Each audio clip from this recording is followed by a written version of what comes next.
right or wrong for the joyride. Joyride. Come on, Kesha. Hello. That song is so good. Such a good song. It is. Love Kesha. Love Kesha. Love Pink. Kesha. Yeah. Yes. Work. These rings, this little... show the camera, please. Yeah. Well, so stunning. They match my earrings that match my crown, you know? Well, yes. But I say Well, I have my non-existent crown because I haven't won anything. You're winning in life, baby. I will say one of the many things I admire about you is that you've taken full control of your trajectory, of your drag and your career. And it's just so joyous to me to see you literally building so many things at once. It's remarkable. I appreciate that. Yeah, I mean, I really do try. Like, I do this because I love it. I say it all the time. It's just genuinely a lot of fun, and I like being able to be a fool and somehow make the most of it. So Yeah, and have people clap for you. It's great. yeah, honestly.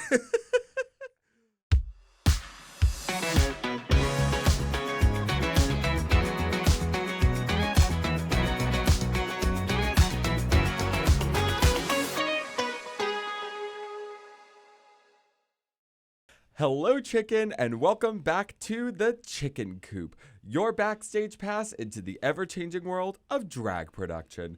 My name is Bossi Boots, and I'm your hostess as usual, and today I am so excited to bring someone very well known in the Boston drag scene.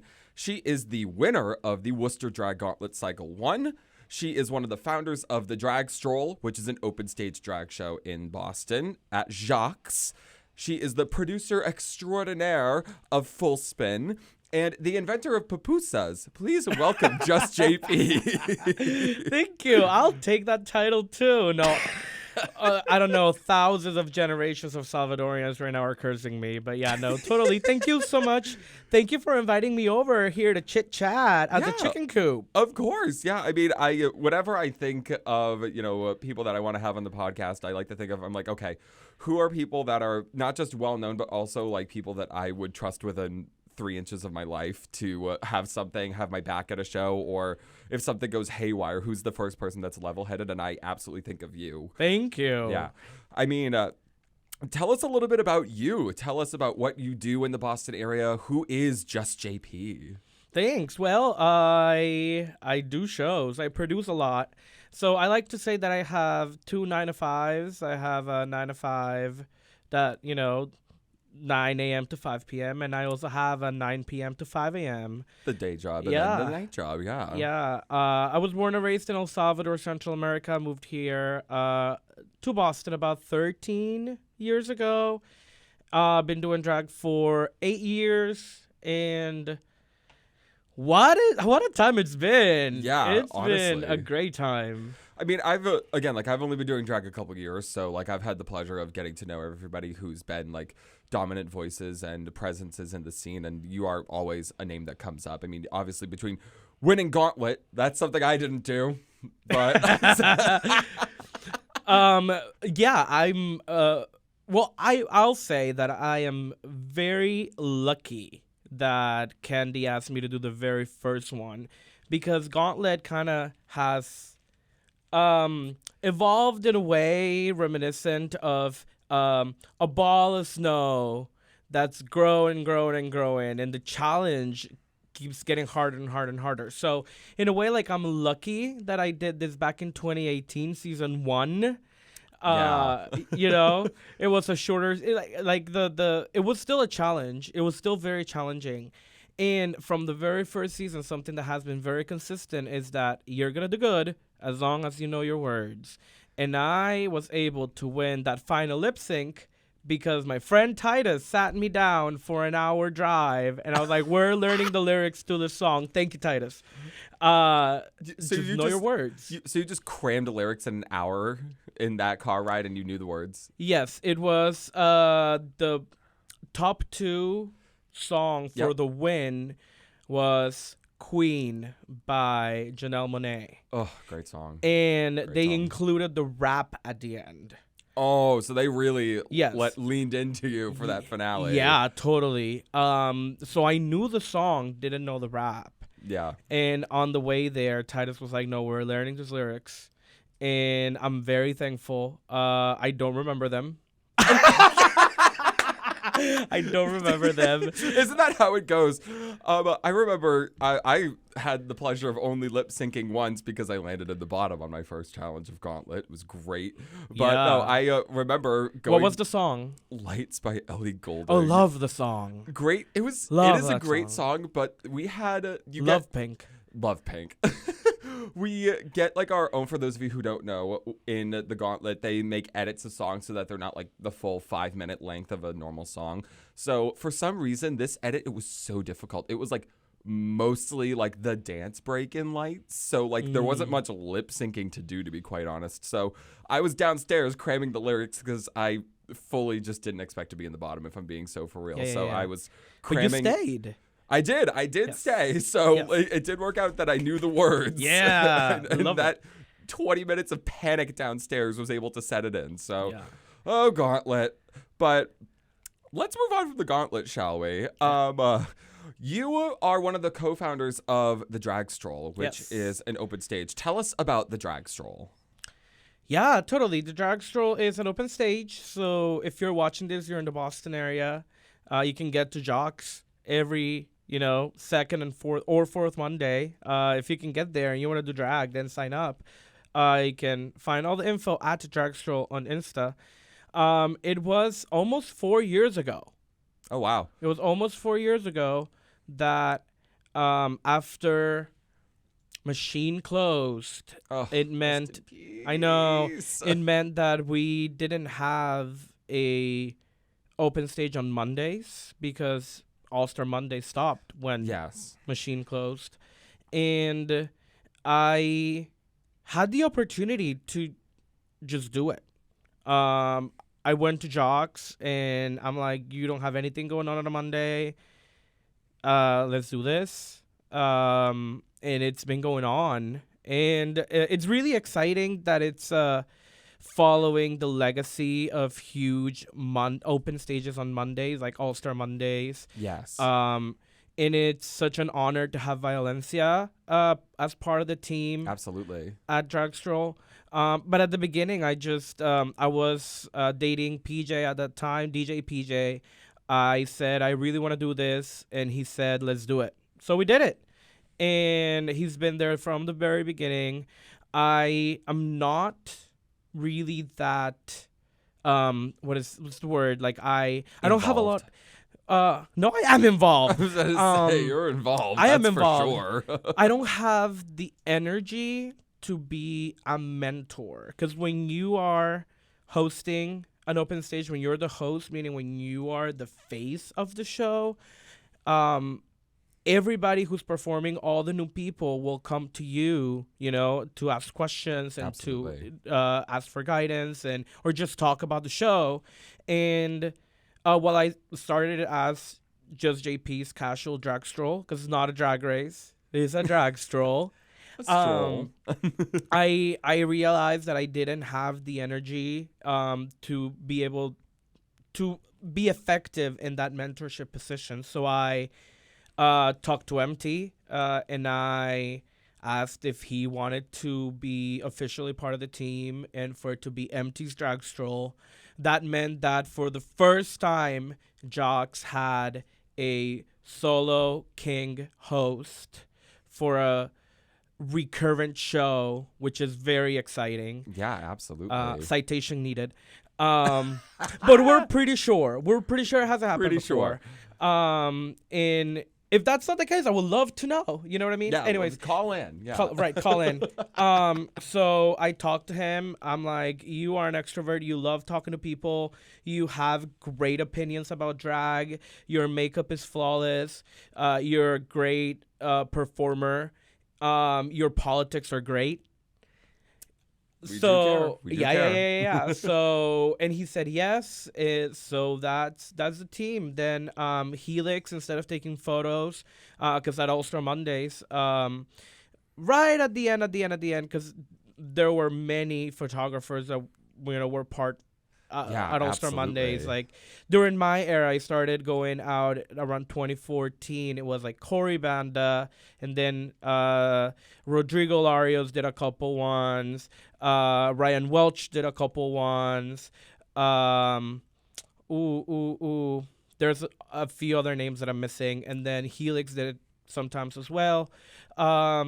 We asked him to do Spotlight, and because he's great. I mean, he's a Yeah. master of the light. Yeah, absolutely. Any photographer is so incredibly good with light. It Yeah. kills me. Like Totally. especially the photographers that freaking start drag too. Yeah. Adriana, Hello. love you. A girl started doing drag just all of a sudden and was doing photography first, and then of course was like beat down off rip because Yeah. they just know where color goes and like what needs to be dark and what needs to be brightest. So like, kudos to you, Adriana. You've always been beautiful. Yeah, Sheesh. credits transfer in a way. Yeah, you know? absolutely. And then we also had at the beginning, we actually had Riot. Riot was doing Door. Yeah. And he was also doing the community care ask. That's why we have community care ask at the Stroll is because of Riot. Thank you, Riot.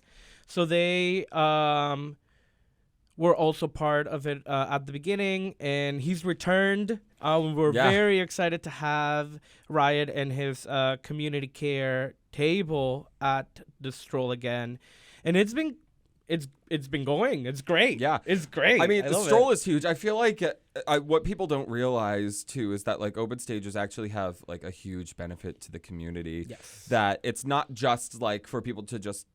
I mean, it is for people to just come do drag, but it still serves a bigger purpose, especially when there's larger things going on that you are able to sort of tack on to make these shows more unique, like with the community care asks, like you were just talking about. But also, the Stroll has a really unique position of providing first timers with their experience. Yes. Tell us a little bit more about that. How does the Stroll prioritize new performers? Well, I guess they just do that, actually. Yeah. They prioritize new performers. We prioritize the performance in a couple ways. First, we want people's first time in drag to be in front of a very enthusiastic audience that's rooting for them, not an audience that is there to, to critique. judge. Yeah, absolutely. Or to have an expectation of X, Y, and Z. It's a very warm, very enthusiastic audience, which is very reassuring as your first time in drag. Yeah, I completely agree. Every Stroll audience I've ever been to has always been loud as hell. Always knows how to cheer. I don't think I've missed a couple strolls, but even in the ones that I wasn't there in person, like I'm pretty sure there's not been an act that hasn't been, like nobody celebrated. gets booed, nobody gets like crickets for the most part. We also make sure that if it's your first time performing at Stroll, it doesn't have to be your debut. It's just the first time performing at Stroll, you'll automatically get in. We get a lot of people applying to be at Stroll, and we have a very limited amount of slots. Stroll started with 5 slots. It grew to 10, grew to 12, grew to 15. We're doing 20. Yeah. And now if signups exceed 45, and they have exceeded 45, we're going to do 22. Oh, wow. Yeah. Also, there's like it's what's the word? It's a risk because you expect that out of the 22, maybe 2 or 3 are gonna drop. But then when nobody drops, it's like, okay, we are literally doing 24 numbers in this night, Yeah, I did that as a producer too. There are some shows that I definitely like overcast. I'm like, oh, someone's bound to drop, and then when nobody drops, I'm like, oh, well, it's gonna be a long show today. So, and it's an amazing show nonetheless. But we prioritize new performers by making sure that if it's your first time at Stroll, that you have a spot. Yeah. Absolutely. Check out the drag stroll. Yes. I was looking at my notes for my next point. Love that. Check out the drag stroll on Instagram at drag stroll. Aside from the drag stroll, though, now that, again, like, you still have hands in the drag stroll, obviously, but you really have your hands in something called Full Spin. Full Spin is a show that creates visual representations of albums, and it's nonstop. So they play the album, the show goes, there's drag artists performing, and they finish the album, and that's the show. Tell us a little bit more about Full Spin, and this is sort of the opposite how you sort of handed the reins to MT for the Stroll. You were handed the Full Spin by Miss Magenta with a J. What was that like, Yes. inheriting a show? It was exciting. It was also a big undertaking. Magenta with the J started Full Spin also about 4 years ago, a little over 4 years ago. She started it third week of quarantine, so very early in Very the early, pandemic. yeah. Very, very early. She did a show. She did Madonna's Confessions, I believe it was the very I first believe show. so.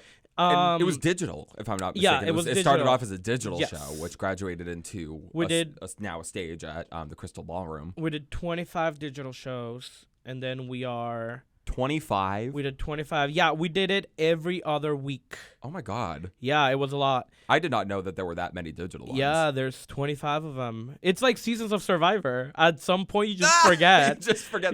What season are they on now? Like 112 at this Survivor is season 47. Do you still watch Survivor? No. Well, No. Womp. Great. Love that. Well, sometimes if there is a very compelling character, I'll watch. that's fair. It gets repetitive after a while. Yeah, it does. What does. doesn't get repetitive is the different genres and the different artists and the different interpretations that we do at Full Spin. Mm-hmm. I started supporting Magenta from the second or third one, officially the third one. I started being the quote unquote associate producer. And that meant just like talking to people, making sure they meet their deadlines. Just consult. Almost like the bad cop, essentially. Right. Yeah. Consult. Well, because Magenta also, she was creating digital drag for each of the Full Spins as well. Yeah, because she was still performing. Correct. As well. So she was, and digital drag means you have to like conceptualize a video. You have to do the prep work ahead of time before you film. Then you have to get in drag to film it. And then some people will get in drag again to film some other things. And then get in drag again to film some other things, you know? Yeah. And then once you have all your raw footage, you had to edit the video together. So not only you have to be a drag performer, you have to be, you have to produce yourself basically. Yeah, absolutely. And you have, unless you have people helping you out with like editing, you have to learn how to edit it. It's a lot of work. So Magenta was putting the shows together, but also doing that every other week. So I started helping her out around the third one, and then about a year ago, 2 seasons ago, Magenta decided to take a step back in drag, and she moved on to incredible new parts of her life, and I'm very, very excited for her. She is somebody that I love so much. I love you, Magenta. Yeah, I just saw her in P-Town a couple weeks ago. That. It was Yeah. lovely seeing her. Yeah. And it's been great now having that creative control, but I knew that the same way that Magenta needed people around her to support her, like she couldn't just do this by herself. I also have people around me that help me with Full Spin. Like I have James Carlson doing all of my graphic design, because graphic design is my passion. Yeah. But it is his career. So yeah. So James is great. And then I also have my backstage manager extraordinaire, DJ PJ. Shout out PJ. Yeah. We love you. Love him. And then I have Heather Rose backstage for basically every single. Yeah, there's definitely Full like Spin. a pretty consistent crew of people who are always at Full Spin. Yeah. Exactly all the people you just named. Yeah, we have Mike usually doing Spotlight. We have Gwenitalia's there often. Yeah, or Yeah. Tip Titan. Tip Titan. Yeah. Gwenitalia, we love you. We have Mr. usually doing merch and also helping us count tips, so it's like surrounding yourself with that. We have Vi, who does kittening and or performs. I have Briar Blush help me, like that's like a soundboard in which like I run things by Briar, and Briar tells me yes, no, and then usually she's right. Love you, Briar. So she's also like somebody that I can rely to and like to tell me the Yeah. things that I need to hear. Yeah, I've said it before on this podcast, but drag really does take a village, especially for It does. a huge show like that. Like Full Spin Yes. it's more than just, shows at Jacques, they're a little easier to run because they're smaller. Like there's still a lot of moving parts with the show at Jacques, don't get me wrong, but the Crystal Ballroom is like, for those of you who don't know, it's a huge, huge venue. It's a concert hall, essentially. Yes. There's lights, like expert sound, a huge stage, and when you're making drag to fill up a space that big, it is a huge undertaking. It is. And again, drag takes a village, and it's so beneficial to be able to rely on other drag artists who get that around you, because Yes. most of the time, again, it's just us. Mm-hmm. It's just us for the most part. Our huge teams are literally ourselves. Yeah. So it's really important to know, you as a producer, what is the expectation of the venue, but Yeah. also how does the venue work. So the Crystal Ballroom is a larger venue, and they are usually used to people doing tech rehearsals or bands playing live music. Yes. The people that are behind the stage or behind the scenes at the ballroom doesn't necessarily they don't necessarily work with drag performers often. So it's also my job as the person who's talking to the ballroom to like build that trust in which Yeah, absolutely. they've learned that if I'm doing a show, that there is not going to be anything that they need to worry about in terms of, for example, like performers doing messy numbers or using fire, things like that. Exactly, yeah. And I prioritize the safety of my performers, but I also understand that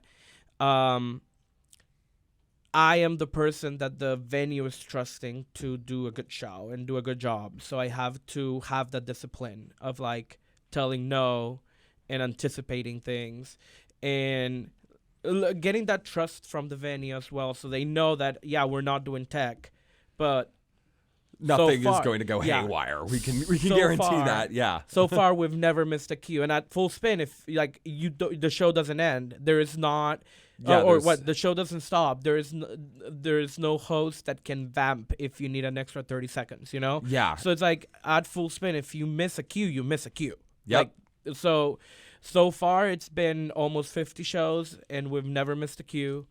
And that's the discipline that as a producer I have to be able to have everybody be happy, have performers be happy, have the venue be happy, and have an audience that likes to come back. Yeah, that's the goal, is really we want people to be happy and enjoy themselves both on the audience side and also like backstage. Like we don't want people to feel hell. Yeah, backstage. like I don't want anybody saying like, oh, you shouldn't do Full Spin. You know? Oh my God. You know what I yeah, mean? I've- Like, yeah. That's you like know. the worst, because Yeah. like word of mouth is kind of the way that everything travels with drag too. I mean, we talk to each other Oh yeah, our job all is the time. Our job is basically to talk a bunch of shit. Like that's what we do. So the second that one person says, I didn't really like this experience, everyone usually hears about it. Because Yeah. again, Boston really isn't that big either. Yeah, no, it's small. Yeah, word travels. Okay, so yeah, obviously, like sometimes you're going to have tough audiences too. Like not every audience is going to be as kumbaya as you'd hope it'd be. There's some tough critics, but I think maybe some of the tougher critics. Correct me if I'm wrong. Maybe this is an easier crowd because I actually don't know anything about this. You are quite involved and a frequent hostess of drag queen story hours. You get to Yes. do drag for kids, which is something really, really cool and unique that I genuinely just don't have a lot of experience in. So I would love to know, like, what inspires you to be involved with these story hours? What is that pull for you there? All right, do you want the real answer? Well, of course, but of course. I love being able to show myself. Like I wish when I was younger that I was able to see somebody like me and have a little bit of a glimmer of hope, and I grew up very Catholic. I was born into Catholicism in a very conservative country in El Salvador. Mm-hmm. I didn't even know that what I'm doing right now was a possibility until I saw Bianca Del Rio in season 6, and I Wow. felt very identified. Um, uh, I saw a couple drag queens in El Salvador a few times, but I never went to shows, things like that. Mm-hmm. And as a kid, like the idea of going to a story hour, a drag story hour, was like, no, like you're going to Sunday, church group, youth group. Yeah. Yeah. So I didn't have the opportunity to see something like that growing up. So I love the thought of being able to provide that opportunity.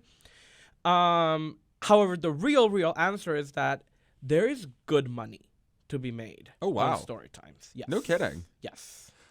Well, I mean, the more you know. I mean, that's sort of something that's so really, really deep too, and so personal. I'm glad that you shared that, though. Is that What, that there's- you can make a lot of money? No, that there is. Yeah, no. Seeing somebody like me literally just reading books and being happy. Like I Yeah. was told that growing up, if you're gay, because there wasn't any other word for any of that. Like gay Mhm. encompasses everything, right? If you're gay, you're going to hell. And I'm like, oh no, baby, Yeah. So to be able to give that joy to families that they can, because some parents come and they have that religious trauma and they're like, no, we want to like show our kid that they can be whoever they want to be. Yeah, that's something that I really love about some of the modern day upbringing, especially in the part of the country that we live in. I feel like there's more and more parents being like, no, we want our child to be whoever they want to be. Mhm. And, I also like think it would have been so cool to see that when I was younger too. But I guess that's just something that's become so much more mainstream. I feel like there wasn't any of that going on when I was younger. Right. So having access to that now and, showing kids that queer people exist and that we're not going anywhere and like it's not just some phase or something you can grow out of is super, super important. Yeah. Like it's oh, this is so terrible. There was one time I saw Trixie Mattel say on one of her shows, she was like, yeah, I was kind of just waiting for my straight boat to come and it never came. And I just thought that I was going to be growing out of the gay phase. And I was Yeah. like, wow, I felt so targeted when she said that because I kind of thought that when I was younger too. I was like, oh, maybe I'll just like grow out of this. And then eventually I figured out, I was like, oh no. This is not going away. No, it's not going away at all. No. There is no ointment for this. Yeah. There is no anal option. I also have to be aware that being afforded that opportunity of reading to kids, like I would not wear this to a story time, for example. Like I have to also be aware that I would wear that. Like what you're wearing Yeah. right now is perfect for a story time, right? Full coverage. Yeah. And because again, like I'm not there to be the center of attention. I'm there to facilitate reading books. Absolutely. And in a way, I perform 50% of the times for the kids and the other 50% of the times to the parents. Because if they, I mean, I also want them to come back. But the kid isn't That's going true. to make that decision. It's going to be the parent. The grown-ups are going to make that decision. Absolutely, Parent yeah. or guardian. Like, they're the ones who are going to choose whether to bring or whether to come back or not. They're going to be the ones telling their friends and family, you should come with me, you should go to that. Yeah, absolutely. So whenever I'm doing story times, like I am reading books and I am reading books about many things, not just about like gender and sexuality. I'm reading books about animals and shapes and colors because again, we're there to read books. So I read books. Yeah. It's an educational Yeah. experience. It just so happens that some of those books have some themes, but I like to read, Polar Bear, What Do You See? Or What Do You Hear? Love that book. Is actually one of the ones that people get the most excited to. I love that. But then, like, I know that I sometimes crack jokes for the adults that the kids won't get, right? And it's not... Oh, yeah. It's it- like any TV show, too. There are so many Totally. jokes Rewatching SpongeBob, there are so many Totally. jokes that flew over my head as a kid that I watch and I think are hysterical as an Totally. adult now. And they do that because they know that parents are going to be watching, you know? And, Yeah. And ultimately, like, well, maybe not so today, but until about 15, 20 years ago, parents also had the power of, like, what is on the TV, on the living room, you know? Yeah, absolutely. So, following the same rationale, like half of the time I'm reading to the kids, and then the other half I'm reading to the adults, because I want the adults to have a good time. I want them to think story time is a fun hour, not like, you know, I gotta bring the kid down to the cross dresser. I guess the cross dresser is gonna read a book to my kid, and I have to be there for an hour, you know? Yeah. I never really thought of it like that, though. That's such a really, really interesting perspective because, again, I really have no dabble in drag queen story hours at all. So hearing that perspective of like, oh, yeah, like you're performing for, you know, like, yes, you want to make sure that the kids are having fun, but also it's like, yeah, I want the parents to come back too. So. And whoever is putting up the story time, I want them to have me back. Yeah, absolutely. You know, the library is open and it's going to stay open. Hello. Yeah. Well, because like if I can make people come back, then I become an asset. True. And they'll have me back again. Absolutely. Selling yourself. Mm-hmm. It's how we do it in drag. All right. I think that's all that I have for today. But JP, thank you so much for coming on to the podcast. Where can the people find you? People can find me online everywhere at Drag Queen JP. They can also find me many places around the Boston area. But most importantly, you can find me at your closest pupuseria. I have a gift for you. You do? Listen, baby, I am the pupusa queen, so here you go. Oh my goodness, I am now the proud owner of a JP pupusa. Baby, let me tell you, this is not just sorry for the crinkle crankle. This is not just this is my brand, baby. I put it right here. JK. I grew up eating this. This is just a corn pancake. It's delicious. So good. Baby, tip me in pupusas. No, just kidding. Tip me in money. I'll buy my own. But you can find me everywhere. And at Drag Queen JP. Thank you so much again. And in case you forgot for some reason, my name is Bossi Boots, and I've been your hostess today on the Chicken Coop, your backstage pass into the ever-changing world of drag production. You can find me on pretty much anywhere at BOSSI, Boots as in the shoe. Goodbye, chicken. Work.